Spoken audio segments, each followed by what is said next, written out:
वो शर्माते हुए चेन युआन से कहती है, मैंने आज से पहले कभी भी हॉर्स राइडिंग नहीं की है, इसलिए मुझे थोड़ा डर लग रहा है। उसकी ये बात सुनकर जिया उसे समझाती है, हॉर्स राइडिंग करना बहुत आसान होता है और ये घोड़ा भी बहुत सीधा है, और वैसे भी तुम्हारे ब्रदर इन लॉ तुम्हारे पीछे ही तो बैठे रहेंगे, तो तुम्हें घबराने की कोई ज़रूरत नहीं है। इतना सुनते ही चैन युआन अपना हाथ आगे बढ़ाता है और शेन यू से कहता है, हाँ, इसने बिल्कुल ठीक कहा, जल्दी से मेरा हाथ पकड़ो और ऊपर आ जाओ। अब चेन युआन की बात सुनकर शेन यू शर्माते हुए उसका हाथ पकड़ लेती है, जिसके बाद चेन युआन उसे खींचकर घोड़े के ऊपर बिठा लेता है। उसे बैठाने के बाद चेन युआन उसे गौर से देखता है और अपने मन में सोचता है, सच में मानना पड़ेगा, मेरी सिस्टर इन लॉ की बॉडी तो एकदम टॉप टियर की है। फिर वो शेन यू से कहता है, ठीक है, इसे मजबूती से पकड़ लो क्योंकि अब हम शुरू करने वाले हैं। ये सुनकर शेन यू मन ही मन सोचती है, ब्रदर इन लॉ के साथ इस तरह बैठने की ये पोजीशन सच में बहुत अजीब और एम्बैरेसिंग है। और अब शेन यू के इतना सोचते ही चेन युआन घोड़े को दौड़ाना शुरू कर देता है। घोड़े को दौड़ाते हुए वो शेन यू से कहता है, तुम्हें अपने पैरों को इतना टाइट करने की कोई ज़रूरत नहीं है, क्योंकि तुम्हें अपनी मूवमेंट से घोड़े की चाल को जज करना होता है, और इससे अलग तुम्हें अपनी ग्रिप एकदम टाइट रखनी चाहिए, नहीं तो तुम्हारा घोड़ा एक्साइटेड होकर तुम्हें नीचे भी गिरा सकता है। अब चेन युआन की ये बातें सुनकर शेन यू शर्माते हुए अपने मन में सोचती है, क्या सच में मेरे ब्रदर इन लॉ मुझे यहाँ पर सिर्फ हॉर्स राइडिंग ही सिखा रहे हैं? उधर चेन युआन भी मन ही मन सोच रहा है, देखा जाए तो हमारी ये पोजीशन कुछ और ही है, पर फिर भी मुझे अभी अपना पूरा ध्यान इसकी टीचिंग पर ही देना होगा। तभी हमारा व्यू उस हॉर्स कोच के ऊपर आता है, जहां एक बंदा उस कोच से बोलता है, क्या हुआ, क्या तुम डिप्रेस फील कर रहे हो? ये सुनते ही वो कोच बोलता है, कौन जानता था कि ये बंदा एक प्रो राइडर निकलेगा। तभी वो दूसरा बंदा बोलता है, ज्यादातर यहाँ जो लोग आते हैं उनके पास पैसे की कोई कमी नहीं होती, स्पेशली इस बंदे की बात की जाए तो ये अपने साथ यहाँ कई सारी लड़कियां लेकर आया है, इसलिए अगर तुम यहाँ पैसा कमाना चाहते हो तो इन लड़कियों पर फोकस मत करो, बल्कि इसकी स्किल को ऑब्जर्व करो। कोच कहता है, मुझे लगा था कि यहाँ खड़ी वो लड़की शायद इसकी वाइफ होगी, पर मैंने नहीं सोचा था कि ये अपनी सिस्टर इन लॉ के साथ यहाँ इस तरह एंजॉय कर रहा होगा। तो वो दूसरा बंदा उसे समझाता है, अमीर लोग इसी तरह के गंदे खेल खेलना पसंद करते हैं, तो तुम्हें उनके काम में इन्वॉल्व होने की कोई ज़रूरत नहीं है। कोच भी उसकी बात मान लेता है और बोलता है, हाँ, तुमने एकदम सही कहा। तभी सीन वापस चैन युआन पर आता है, जो शेन यू से कहता है, ठीक है शेन यू, अब तुम बेसिक समझ चुकी हो, तो अब हम इस घोड़े को थोड़ा और फास्ट दौड़ाएंगे। जैसे ही घोड़ा तेज दौड़ता है, उन दोनों की बॉडी एक दूसरे से टच होने लगती है, जिससे शेन यू शर्माने लगती है। वहीं दूसरी तरफ चेन ना ये सब देखने के बाद बोलती है, ऐसा लगता है कि शेन यू काफ़ी जल्दी चीज़ों को सीख जाती है। इसके बाद व्यू वापस होटल रूम पर आता है, जहां जिया आ चुकी होती है। वो चेन युआन से कहती है, मिस्टर चेन युआन, क्या आप थक चुके हैं? क्या आपको मसाज की ज़रूरत है? चेन युआन बोलता है, हाँ बिल्कुल, मसाज की तो ज़रूरत है, क्योंकि हॉर्स राइडिंग के कारण मेरी कमर और बट काफ़ी थक चुके हैं। अब जिया चेन युआन की मसाज करने लगती है और पूछती है, मिस्टर चेन युआन, अगर मैं आपके साथ साउथ प्रोविंस चलती हूँ तो वहाँ मेरी जॉब क्या होगी? चेन युआन उसे बताता है, वहाँ तुम मेरी पर्सनल असिस्टेंट का काम करोगी। मेरी डेली लाइफ, ट्रैवल, घर, कार और बाकी सब तुम्हें ही ध्यान रखना होगा। वो मन ही मन सोचता है कि पहले मंगलू ये सब करती थी, पर अब उसे कंपनी संभालनी है, इसलिए मुझे नई असिस्टेंट की ज़रूरत है। जिया मसाज करते हुए पूछती है, क्या मैं अकेली ये सब हैंडल कर लूंगी?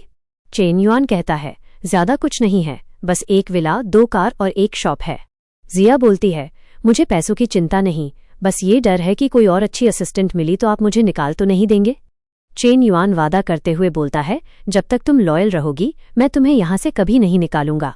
ये सुनकर जिया खुश हो जाती है और पूछती है, ठीक है, तो अगर मैं आपके लिए काम करती हूँ तो क्या मुझे दूसरी लड़कियों के साथ रहना होगा? वो उसे समझाते हुए बोलता है, नहीं, मेरा खुद का जो विला है वो लगभग तैयार हो चुका है, जहाँ मैं जल्दी ही शिफ्ट होने वाला हूँ, तो इसीलिए तुम मेरे उस पैलेस में रहा करोगी और बाकी की जो लड़कियां हैं वो अपने खुद के पैलेस में रहेंगी। ये सुनकर जिया बोलती है, ठीक है, यहाँ से वापस जाने के बाद मैं अपना रेजिग्नेशन लेटर सबमिट कर दूंगी और उसके 1 हफ्ते बाद साउथर्न प्रोविंस आ जाऊंगी। चेन युआन भी उसे ओके बोल देता है। तभी अचानक कोई आकर जोर जोर से दरवाज़ा खटखटाने लगता है। दरवाजे की आवाज़ सुनकर जिया घबरा जाती है और फुसफुसाते हुए बोलती है, इतनी रात को कौन आया होगा? क्या ये मिस चेन ना है या फिर Miss Shen you? Chain yuan तुरंत बोलता है, ठीक है, तुम अभी जाकर जल्दी से अलमारी में छुप जाओ। और चेन युआन की बात मानकर जिया अलमारी में छुप जाती है। जैसे ही चेन युआन गेट खोलता है, सामने शेन यू खड़ी होती है। शेन यू बोलती है, ब्रदर इन लॉ, मुझे आपको कुछ बताना है। चेन युआन उसे देखते ही बोलता है, शेन यू, तुम अभी तक सोई नहीं? चलो जल्दी से अंदर आ जाओ। उसके अंदर आने के बाद शेन यू कहती है, ब्रदर इन लॉ, मुझे आपसे कुछ बताना है। कल रात मैंने काफ़ी ड्रिंक कर ली थी और मुझे सब कुछ सही से याद नहीं है।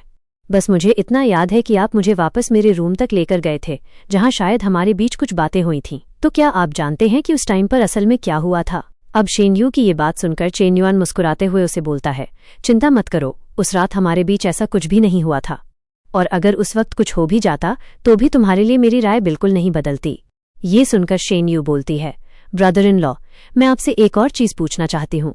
चेन युआन कहता है, ठीक है, पूछो, तुम्हें क्या पूछना है। वो कुछ बोलने ही वाली होती है कि तभी चेन युआन हल्का सा खांसते हुए उसे टोकता है और बोलता है, शेनयू, मुझे लगता है कि यहाँ आने से पहले तुम्हें अपने कपड़े थोड़े सही कर लेने चाहिए थे। क्योंकि देखो, मेरे सामने इस तरह आने में कोई प्रॉब्लम नहीं है, लेकिन अगर तुम किसी और के सामने ऐसे जाओगी तो बड़ी दिक्कत हो सकती है। अब चेन युआन की ये बात सुनते ही शेनयू अपने कपड़ों की तरफ देखती है और एकदम चौंक जाती है। वो बुरी तरह शर्माते हुए अपने मन में सोचती है, ऐसा कैसे हो गया? मैंने यहाँ आने से पहले ब्रा पहनना कैसे मिस कर दिया? Damn it! अब तो ब्रदर इन लॉ मेरे बारे में और भी गलत सोचेंगे। वो तुरंत माफी मांगते हुए कहती है, ब्रदर इन लॉ, मुझे माफ कर दीजिए, मैं सच में इस बारे में भूल गई थी, मेरा ध्यान ही नहीं गया। चेन युआन हंसते हुए बोलता है, अरे कोई बात नहीं, ये सब नॉर्मल है, कभी कभी हम चीजें भूल जाते हैं। लेकिन तुम्हारी साइज को देखकर ऐसा लगता है कि तुम्हारे लिए फिटिंग के कपड़े खरीदना काफी मुश्किल काम होता होगा। ये सुनकर शेनयू बोलती है, हाँ, ये सच है कि मेरे लिए कपड़े ढूंढना आसान नहीं होता। मैं तो अपनी सिस्टर से जलती हूँ, क्योंकि वो जो भी पहनती है उसमें बहुत अच्छी लगती है। तो चेन युआन मजाक करते हुए कहता है, मुझे तो लगता है कि तुम्हारी सिस्टर भी तुमसे जलती होगी, क्योंकि तुम्हारे पास वो चीजें हैं जो तुम्हारी सिस्टर के पास नहीं हैं। अब अलमारी के अंदर छुपी हुई जिया ये सब सुनकर दंग रह जाती है। वो मन ही मन सोचती है, ये दोनों किस तरह की बातें कर रहे हैं। तभी चैन युआन शेनयू को टच करने लगता है। शेनयू कुछ बोलने की कोशिश करती है, पर वो उसे रोकता है। चिंता मत करो, मैं तो बस ये चेक कर रहा हूँ कि घुड़सवारी के दौरान तुम्हें कहीं कोई चोट तो नहीं आई। ये सुनकर शेनयू का चेहरा शर्म से एकदम लाल हो जाता है और वो बोलती है, ब्रदर इन लॉ, बस एक दो मामूली खरोचें आई हैं। चेन युआन उसके चेहरे को धीरे से टच करता है और पूछता है, क्या तुम सच में श्योर हो कि बस इतनी ही चोट आई है?